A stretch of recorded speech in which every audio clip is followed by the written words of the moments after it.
कहते हैं प्रभु जो मनुष्य सुगंध पहले आपको अर्पित करे फिर खाए, अपने धारण करे। सुगंध समझ रहे हैं ना? सुगंध सेंट लगाते हैं ना, इत्र लगाते हैं, तो सुगंध अपने लगाने के पहले रुई में लगाकर अब भगवान के सामने रखें, वो भी महकते रहेंगे। अब प्रसाद बना के फिर अपने लगावे। प्रभु प्रसाद सुचि सुभग सुवासा, जा सादर जा सुलहई नित नासा। सुगंध आपको अर्पित करके ले। इसके बाद तुम ही निवेदित भोजन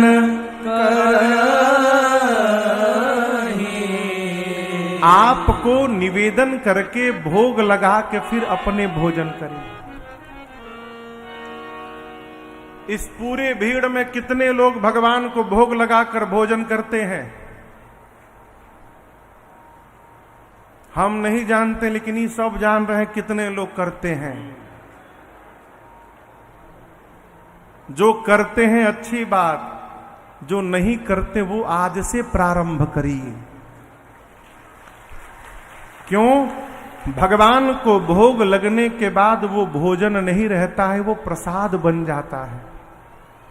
प्रसाद प्राप्त करने से, प्रसाद जीवन में व्याधियों को आने से रोकता है। कई लोग कहते हैं महाराज हम तो लहसुन प्याज खाते हैं, हम कैसे भोग लगाएं? देखिए मेरे कहने से कोई छोड़ने ओढ़ने वाला है नहीं, ये हम जानत है। यदि आप भोग लगाना चाहते हैं तो सब्जी का भोग न लगाइए, दाल रोटी का लगा दीजिए, दूध रोटी लगा दीजिए, ठीक ना? दिन में दाल रोटी लगाइए, रात को दूध रोटी लगाइए। हम लोग गए बैंकॉक कथा गाने 2017 में, तो होटल में रुके थे। अब होटल का तो भोजन खा नहीं सकते, तो पूरे बैंकॉक में एक स्थान था जहां पर बिना लहसुन प्याज का, एक किसी जैन भाई का दुकान था, वहां बिना लहसुन प्याज का भोजन बनता था। तो वहां से थाली बन बन के सबके लिए आती थी, उसी को हम लोग भोग लगाते थे, फिर पाते थे। 5 दिन बाद मन हुआ भगवान कब इजा से भागे। कहें वही पनीर की सब्जी, हाँ? वही रायता, वही सूखी सब्जी, वही अचार, वही गुलाब जामुन, वैसी रोटी। 5 दिन तो दोपहर में भी वही, रात में भी वही।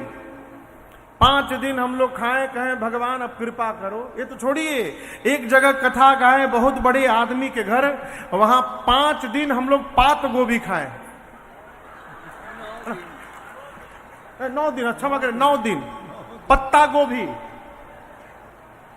अच्छा, जो कथा कराया वो बहुत बड़े आदमी थे, जिसको हम लोगों की भोजन व्यवस्था सौंपे थे ना, वो एमडी थे।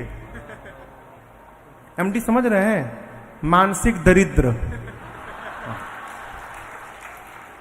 जो उनको, उनका फेवरेट सब्जी रहा होगा, उनको बाजार में और कोई सब्जी न दिखाई पड़े, पत्ता गोभी ला के रख देते थे।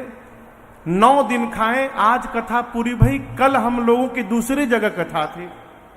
रात को ट्रेन में बैठे, पूरे लोग इतने खुश थे हम लोग, चलो पत्ते गोभी से पिंड छूटा हम लोग, अब आनंद आएगा। दैव संजोग कहिए। अगले दिन सुबह उतरे, ठाकुर जी का पूजन किए। दोपहर में जैसे भोग की थाली आई, उसमें पत्ता गोभी। मैं सत्य सुना रहा हूं आपको। अब तो पत्ता गोभी देखते मेरे शरीर में आग लग गया।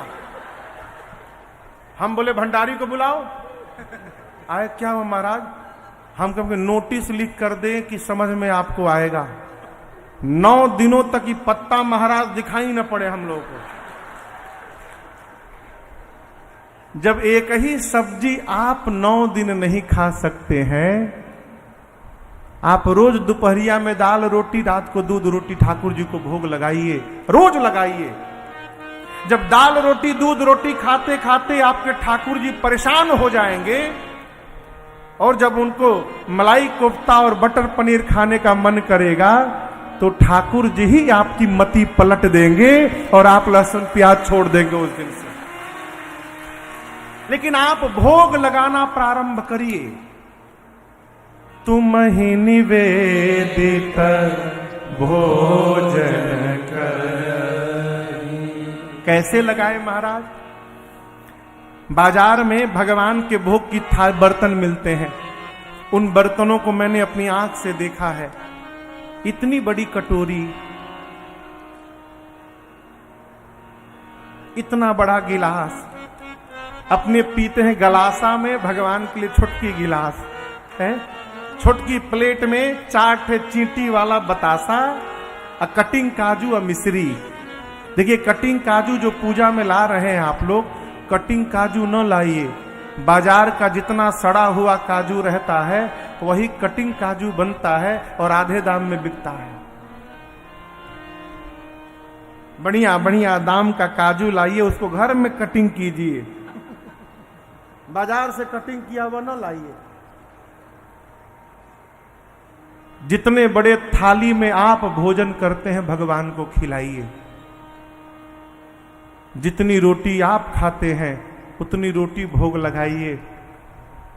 सब्जी बनाइए, एक सूखी सब्जी बनाइए, एक रसे वाली बना दीजिए। थोड़ा सलाद भी सुधार के रख दीजिए।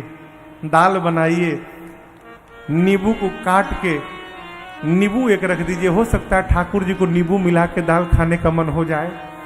बगल में अचार भी रख दीजिए। मिर्चा भी तवा पर थोड़ा सेक कर रख दीजिए। एक मिठाई रख दीजिए। बढ़िया से थाली सजा के भगवान के सामने रखिए।